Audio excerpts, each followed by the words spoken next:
few words. It seems to be a real challenge to present you, Nikos, in few words only. I have to say that I'm very, very happy to have you with us for this conference. In few words, I will say that Nikos was one of the founders of the Jewish Museum in Greece. He used to be director of this museum between 1977 until 1993, I think. 1973. 73. Until 1993. 93, okay. So for a long time. And I have to say also that you are one of the most important person regarding the Jewish heritage in Greece. One of the people who revitalized this heritage in Greece. So it's the reason why I say that I was very happy to have you with us. I want to thank you again for having accepted to come to present us your experience in Chania Synagogue and to give us an introduction about the Jews of Crete and an introduction for this movie that we will see after. So I give you. Thank you, Pierre. Thank you again. So we are listening to you. I thank all of you for coming, and because at the end of a conference, it's not so easy to have a new lecture, and although this is made a little bit easier with maybe a film.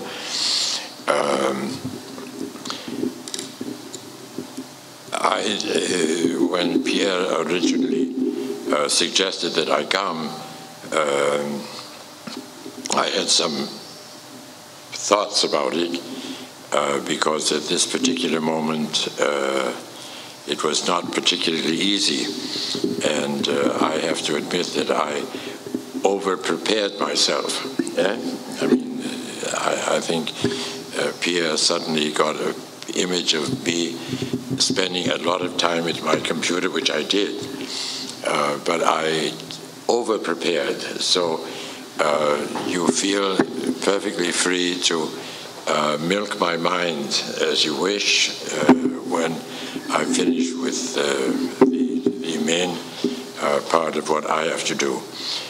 Originally, Pierre had it organized so that you saw the film first, and then after that, you had something was said by me. I felt that somehow or other this was backwards, only because I know the situation in Crete that was there before I went on, before we began getting involved with the synagogue, and to a very great extent what took place that you're going to see in the film is a consequence of the synagogue and its activity, its very passive activity, because it's not an active synagogue. There is no Jewish community in Crete at all now. But this passive building excited a lot of controversy and excited also some anger. It also excited, which I expected, a certain amount of anti-Jewish feeling. I don't know whether you are experienced with Greeks in this regard, but I'm sure you've had some experience. You know, there's a very deep similarity between Jews and Greeks that goes all the way back into antiquity. You know, it has to do with an identity which is forged to a very great extent. It's forged by religion, by a common tradition, by a common history, by a common literature, also by a, roughly speaking, a common area. And it was inevitable that in antiquity, you know, the beginnings of anti-Semitism, you know, begin in Alexandria. We don't know about it having taken place before that. And certainly it was a consequence of the fact that Jews and Greeks, we're talking now about Greeks, not Macedonian Greeks, or not Greeks who had been, converted into Hellenism through their teachers, during the Hellenistic period. But certainly the big problem was that Jews and Greeks found themselves in a foreign country, namely Egypt, in which they were trying to forge an identity. And it created, of course, the very beginnings of what we call anti-Semitism, which was, of course, going to be fanned over the centuries after that. And it's very, very deep, at least in the Greek persona. So I'm going to throw out some ideas for you, and you can feel free to discuss any of these ideas that you wish with me. If I feel that I can't get into that particular area, I will certainly say that I would rather not commit myself from a point of view that I'm not quite sure what relevance it has any longer. The position of the Jews, particularly in the island of Crete, was very, very strange. It was very ancient. It had roots that extended out to various other cities like Alexandria, to Antioch, to Beirut, to Smyrna, to Istanbul, eventually to Marseille. The Jews of Crete were a kind of multi-headed octopus that had fingers in various countries around the world or various cities. And it's this that certainly drew me to have an initial deep consideration for the preservation, or at least bringing to a knowledge some of this tradition. First of all, I should make clear to you that there are two kinds of Jews in Greece. One are the Sephardim, or the Spanish Jews who came in the 14th and likewise in the 15th century, of which we never really had very many in Crete. It was only toward the end, towards the 19th century, when Crete was part of Egypt for a short period of time, that one found that there were a number of Spanish Jews arrived in Chania, particularly in Heraklion as well. These Jewish arrivals met with the castigation of our last chief rabbi, who was the Chacham Bashi of Crete, and also of a section of Syria, by appointment by the Sultan, as a consequence of the Tanzimat reforms that were taking place toward the end of the 17th or the 19th century. The Turks were having a very, very difficult time in subduing what no one really comprehended at that particular moment, which was a civil war. I don't know whether or not it's at all become common to describe what took place in Crete as being a civil war, but in actual fact it was. By the mid part, you might have also run into this already in the course of some of the lectures or some of the discussions, but by the mid-19th century, about 1850 or 1860 or so, the population of Crete was, roughly speaking, divided between Muslims and Christians. By Christians in this context, we mean Greek Orthodox Christians. The tension between the two communities was very, very intense because they were deeply related to each other. There were many families that in Crete who had converted in the course of the 17th century and become Muslim. I don't know whether your lecturer on the Bektashis brought up this, but certainly in Crete we had also Bektashi missionaries, and it was the Bektashis who carried on the great work in the villages of converting people to Islam. And it inevitably resulted in the fact that you had a family that was descended from Yorgos Papadakis, who suddenly finds that his sons have gone in different directions. The sons of Yorgos Papadakis, some of them are called Ali, some of them are called Manoli. They are initially going to follow quite divergent paths, and it's going to result in the beginning in a great amount of intimacy between the two communities.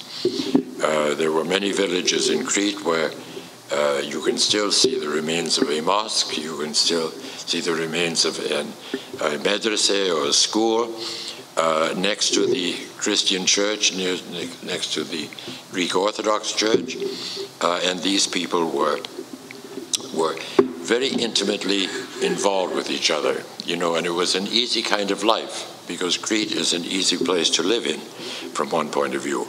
But certainly we know that this interaction between the two communities was very, very important, because children were, or families were invited to sunet, to circumcisions from one part of the family. They would also be invited for baptisms from another part of the family. So this interaction between Islam and, you know, that Turkish Islam is very, very flexible, probably as a result of the strong Bektashi influence on it, but certainly this interaction between the two communities was very, very important until the early 19th century. And that's when suddenly all of the balance in Crete was thrown overboard. You know, I am not a nationalist in any sense of the word whatsoever, but certainly what arose in the 19th century was this horrible nationalism, the modern nationalism, which was going to force countries to think in terms of irredentism, you know, of getting back ancestral lands. And it was inevitable that, particularly in Crete, it resulted in very, very serious intervention. For the most part, on the part of a growing Greek identity, because, mind you, Greece was only founded in 1821, if at all. By 1830, with Ibrahim Pasha, certainly we know that Crete was, or at least that Greek nationalism was beginning to think about its irredentist extension. And certainly we know that these influences were going to become paramount in the course of the 19th century. But certainly Greek agents came down from the mainland, for the most part, for the purpose of raising revolts in Crete, which they were never very, very successful, because the Cretans are very much like Jews. They're very contentious, you know, they fight with each other. And consequently, the civil war that lasted from roughly the beginning, roughly from 1770 and lasted up until 1897, was going to bring havoc to the whole balance of religious life in Crete. Up until that point, we've spoken simply about the Greek Orthodox and about the Cretan Muslims.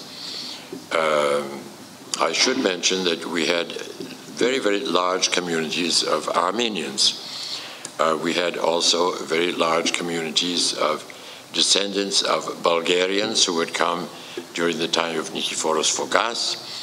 They'd been settled in villages. They were all known as Vulgaraki or Vulgaros. In many cases, the village was named. And so we had, first of all, we had a very, very serious division in the population, which was divided between Muslims and Cretans. We did not have a very large Turkish community in Crete at all, ever. We also had a very, very numerous Armenian community. We also had other minorities as well, one of them being the Benghazi Arabs who were brought over in the early 19th century that were settled outside of Hanya, and you can still see remnants of them. We also had a very, very large black population made up of Nubian slaves that were brought up right until the end of the Turkish period. In other words, up until 1912, they were still being imported.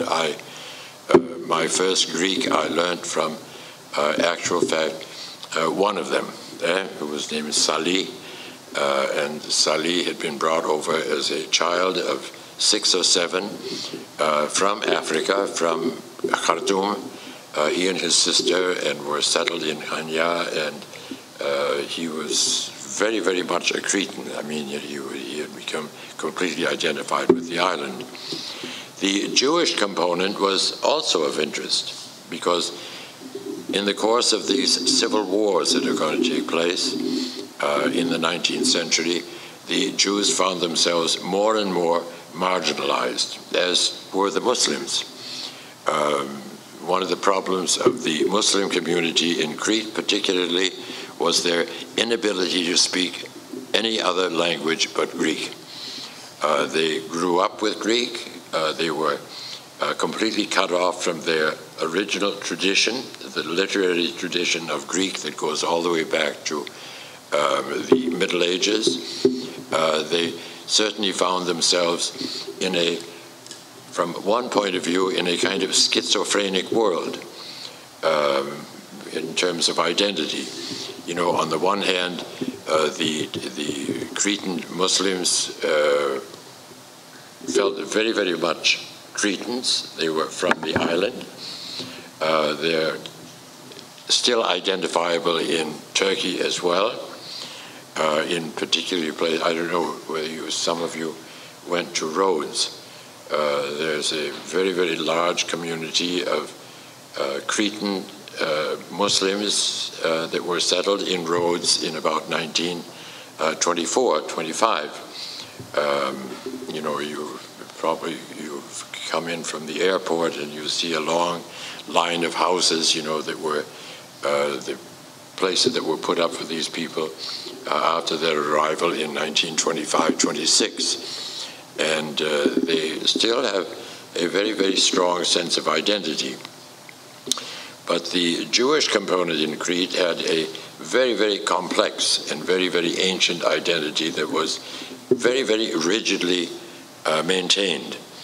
On the one hand, one had Spanish Jews who were fairly late in their arrival.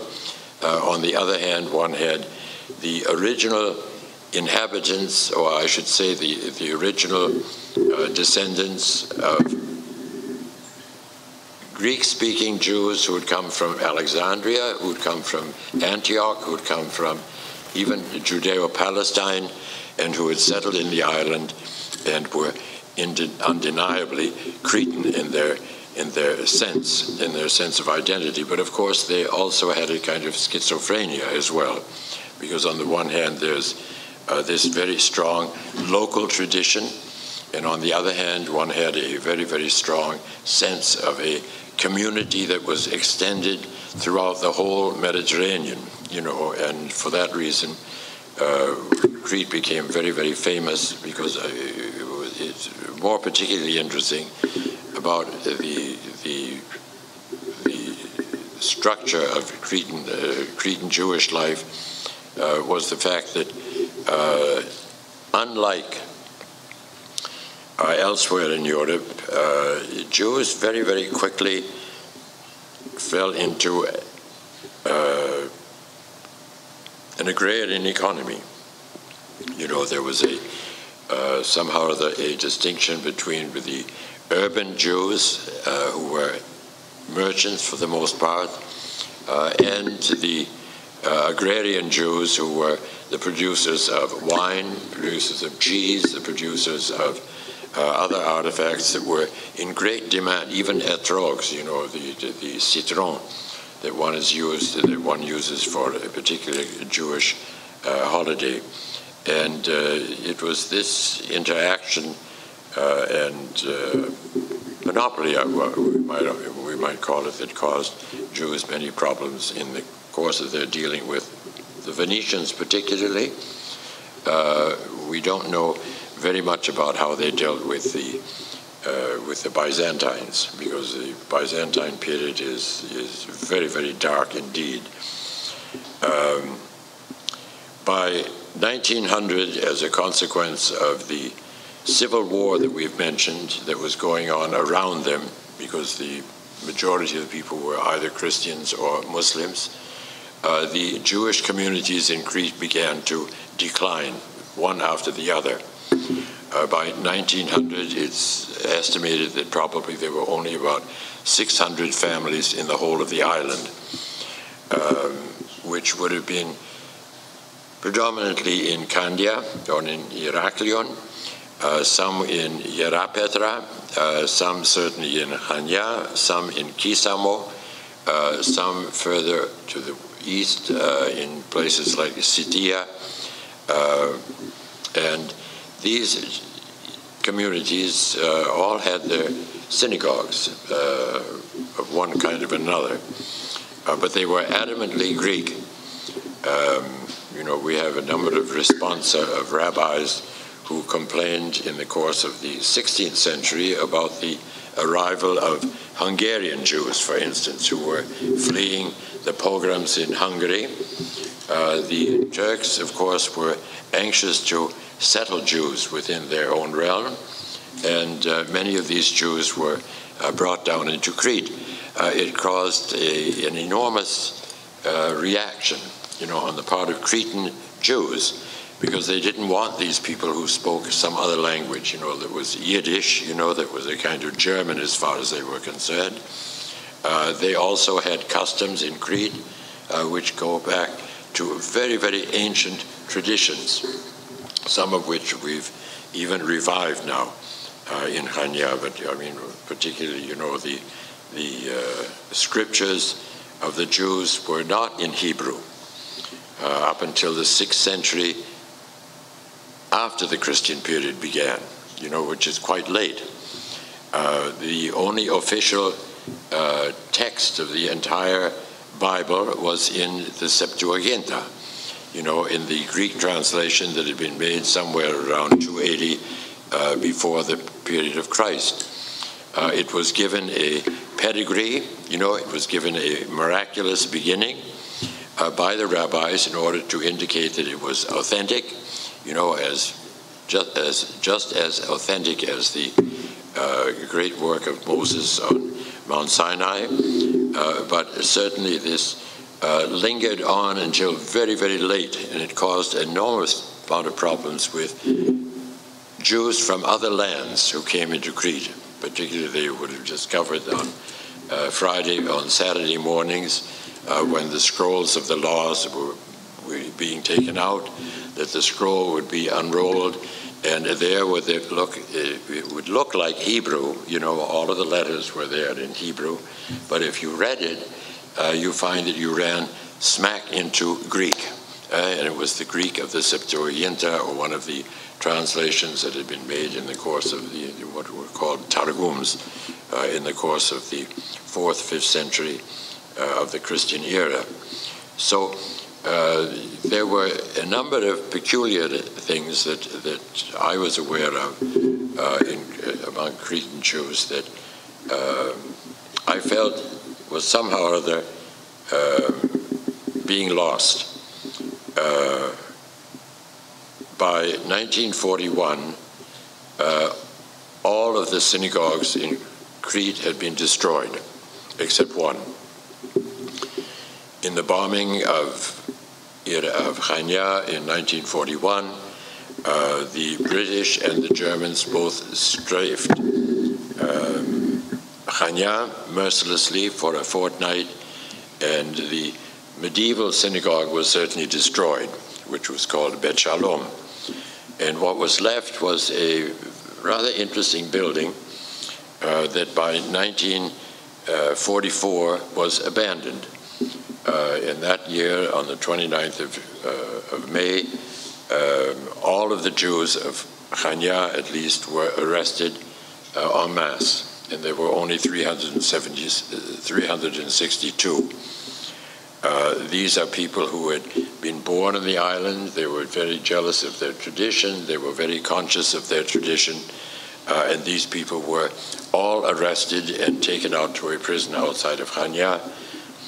And after 10 days of misery in there, they were loaded on a ship that was bound to take them to Piraeus here, and from there to Haidari, and there joined the convoy of cattle cars that were going up systematically out of Greece that saw the destruction of over 70,000 Jewish lives in the course of the Nazi occupation of Greece.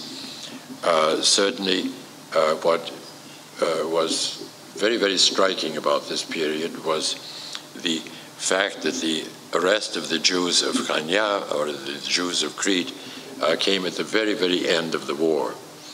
Like the Jews of Rhodes, or the Jews of Corfu, or the Jews of Zakynthos. I mean, these were obviously one was at the bottom of the barrel, you know, and one was scraping to get them out. The synagogue in Chania was immediately parceled out by the Wehrmacht. It was given over to 5 individual families who set themselves up to live in the synagogue proper. They made certain inevitable changes, you know, toilets and the like. They also, obviously, at least I discovered that, were very conscious of the fact that they wanted to eradicate any signs of its Jewishness. You know, the inscriptions were broken, the inscriptions were buried, the inscriptions were used in order to fill in walls, but certainly what was intended on the part of the Christian squatters who lived in these buildings was that they also forget this Jewish history, or that at least it not be a reminder. These 5 families continued to live in the synagogue until 1955, and in that year, a whole section of the roof collapsed. By 1972, a year before I became founder of the Jewish Museum in Athens, I was aware of the problem. My father was a Cretan. I was aware of the desecrated, empty Jewish quarter, which was filled by people that struck me as being odd, because this is what basically the film is about the fact that nothing was remembered. One had a derelict building that had been abandoned. It had been abandoned and was treated indifferently by both Jews and Greeks alike. So there's no difference in that regard. It was allowed to slip into a kind of memory gap, you know, in which one was fortunately going to be given a distance so that it was no longer remembered, and particularly remembered as far as the Jewish presence in Chania went, which is another question. By 1995, when I'd quit the Jewish Museum in Athens, we had, I think, what's called a bad divorce. And I came down to what was my father's family home, and not long after that, in 1995, we had a very, very serious earthquake. And I was called on that morning to come over and look at the synagogue because they knew my connection. And I could see that about half of the roof had collapsed altogether. I also found that the building itself was very, very strangely put together. We'd never done an autopsy on the building. It had never been done at all in its history, as far as we knew.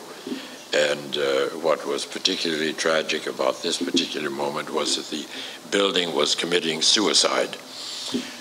It was obvious that the trusses that were used to support the apex of the roof were pushing out like this, and what they were pushing out was actually two buildings, you know. One had on the interior very, very well-formed Gothic Venetian arches of the 13th century that were sunk deep into the ground. And then one had around that curtain walls, actually another building that had been stuck onto it as a kind of support that was very, very badly built. And these trusses joined between the two. So what was actually taking place was that the trusses were pushing out the external part of the building. And the morning that I went over initially, I found that, for instance, the front pediment was leaning out into the street at least 15 centimeters. I also found that there were great fissures in the wall that I could put my entire arm into. And it obviously, the fact was that the synagogue was not going to exist more than 6 or 7 months. It just happened that that year sorry about that.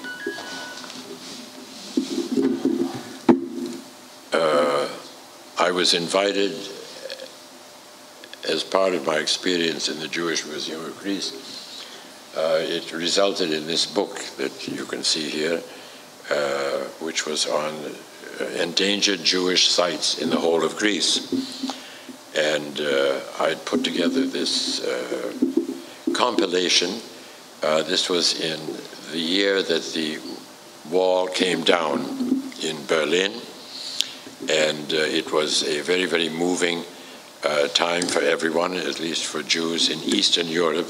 Mind you, one of the problems of Greece is that one doesn't know where to put it. One never knew, even in antiquity, whether it's Eastern Europe or Southern Europe or Northern Europe or Western Europe. It just exists at a kind of pivot point at some point.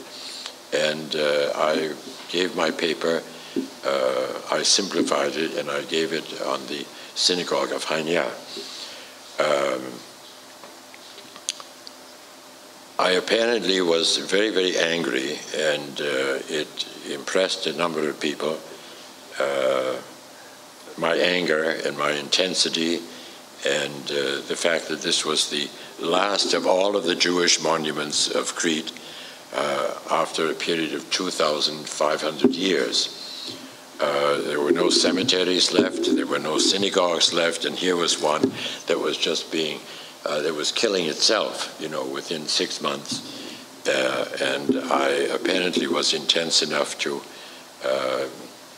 get the synagogue put on a list of 100 world endangered monuments, not Jewish monuments, but endangered monuments in the sense that they indicated a thread in a local history, which is very, very important, for me at least, that was worth saving, that was worth, even by locals, being made part of their own tradition. So work began by 1996. I was quite remarkably blessed by being able to raise the amount of money that I needed in order to put forward work. And we had a rededication in the year 2001. The synagogue since then has had a very, very strange identity. and it has a very, very strange role that is played. As I mentioned to you, there is no Jewish community in Crete, but I found not too long after the beginning of the work on the building that in actual fact many, many Greek Christians began coming out of curiosity. Many of the foreigners were certainly coming out of curiosity, and they were interested in making some contact with a tradition about which I have to admit that I didn't know much about. But in any case, by 1210, we managed to get the synagogue functioning with a library and with Friday night services, and I made sure that at least for Passover and for Shavuot, for Sukkot, for instance, that we invited Christians in the neighborhood to participate to a certain degree with us.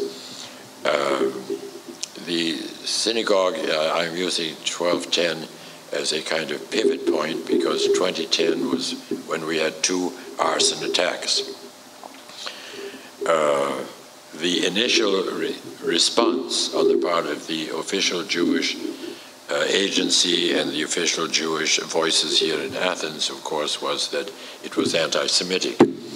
And I came out almost immediately saying that it was not anti-Semitic, it was anti-Jewish, in the sense that one equated Jews with money, and where is the money going to be but in the synagogue, and that in actual fact this was not a case of anti-Semitism.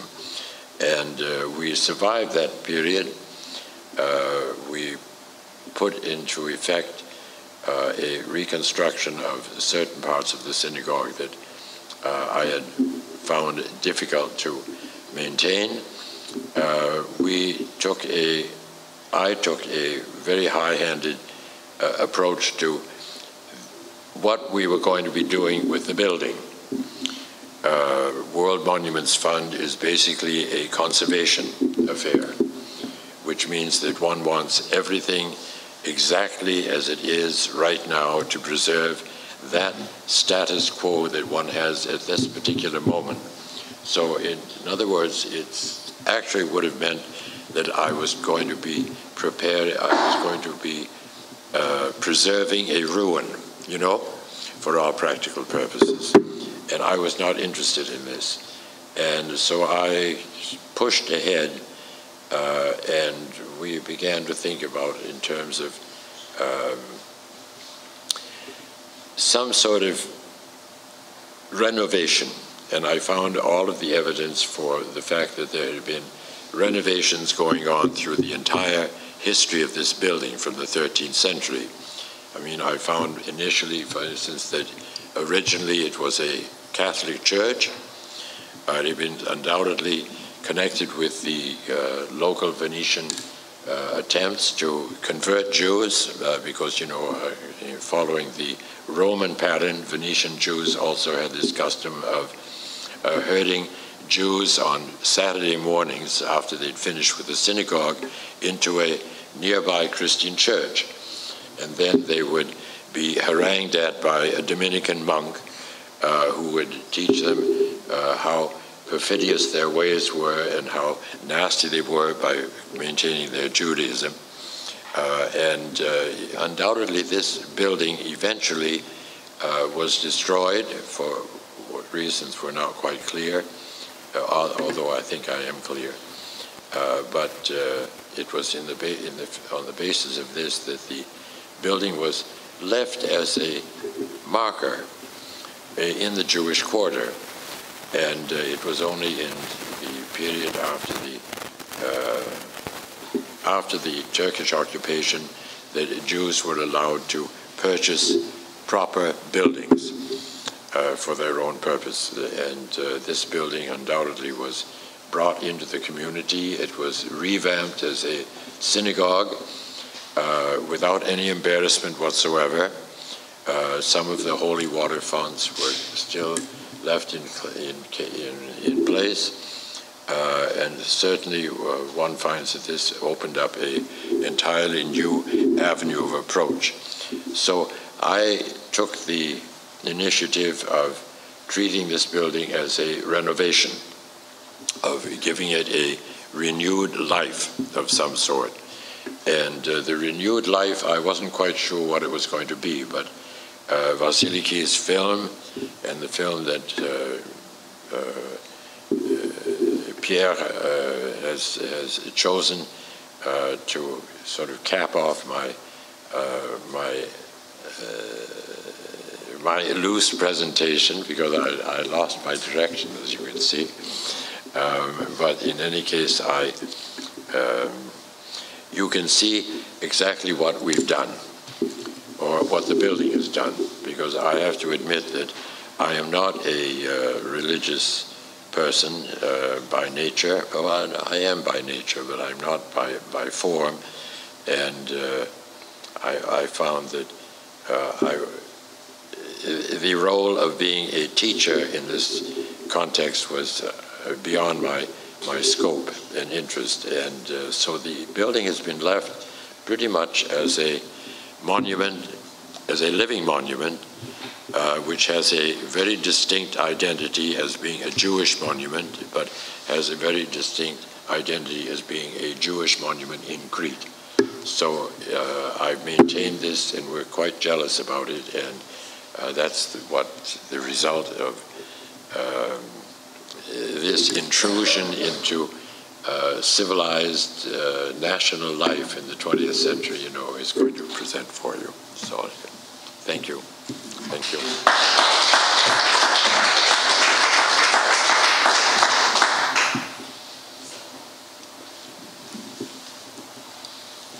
I should get up. So, Nikos, thank you very much for your presentation. So we'll show the film now, and if you have any question, we'll ask Nikos after the film.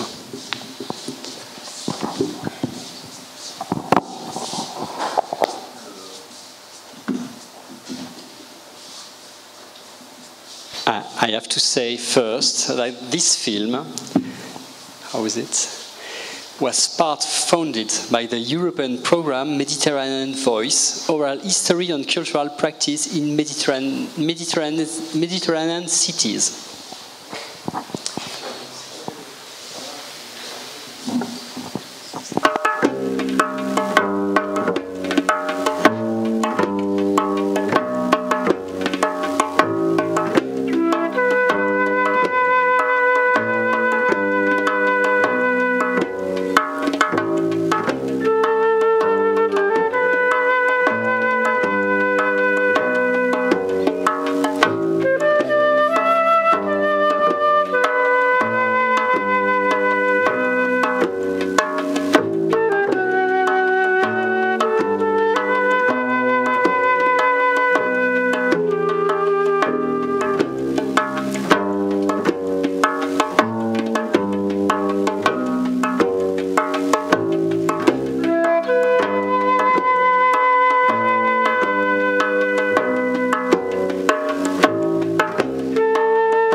was the last Jewish monument in Crete, and somehow or other, it wasn't just the Germans who were deliberately erasing us, we were being erased in people's memories by the locals.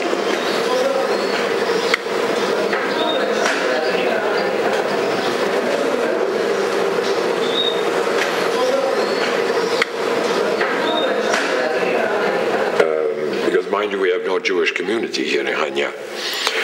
There are only 7 Jews in the whole of Crete. I do believe, however, that this is not the first time in Cretan history or in the history of any Jewish community where there's been a serious lacuna, in other words, a break. If I had any role in here at all, is that I'm a kind of ephemeral link between that period and whatever's going to come in the future, which maybe nothing will come in the future.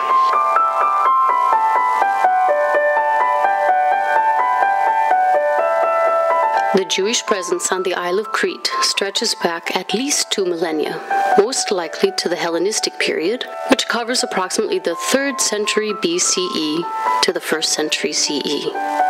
Cretan Jews emerged in what is today Greece, likely as part of their migrations throughout the Hellenistic world of the Mediterranean.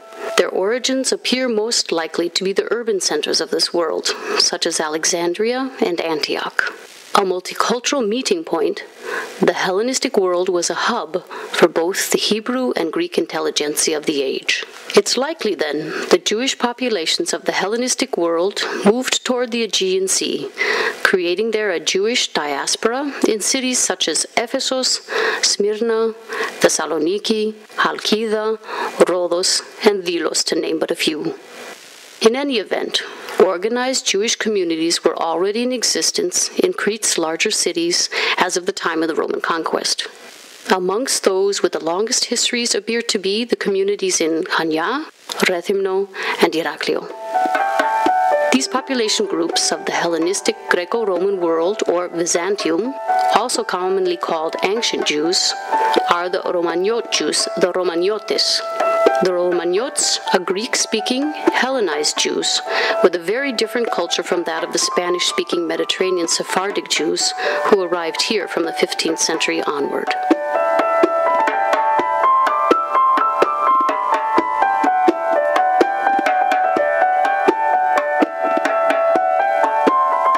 We know that all over Greece after 1492, large numbers of Sephardic Jews from Spain who were fleeing the Inquisition, or they had just been expelled from Spain, 200,000 of them. Mainly they went to Salonika, to Istanbul, to Izmir, to Palestine, to Alexandria. And some arrived here in Crete.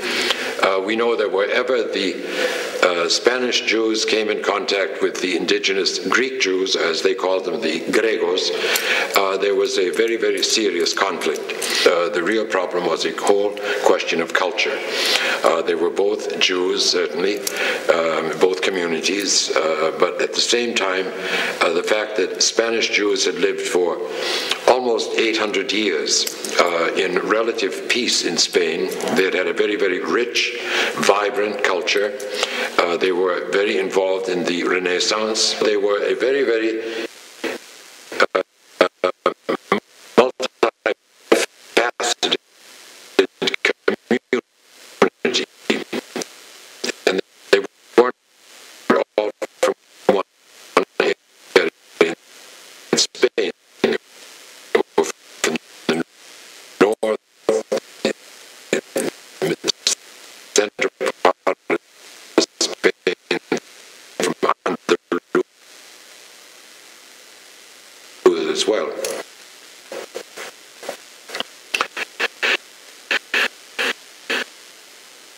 Greek Jews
Renaissance. They were a very, very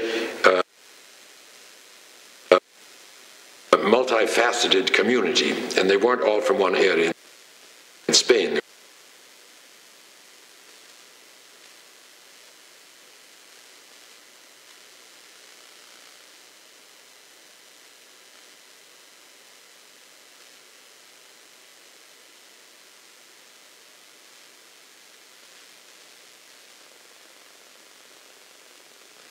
Its Italian version.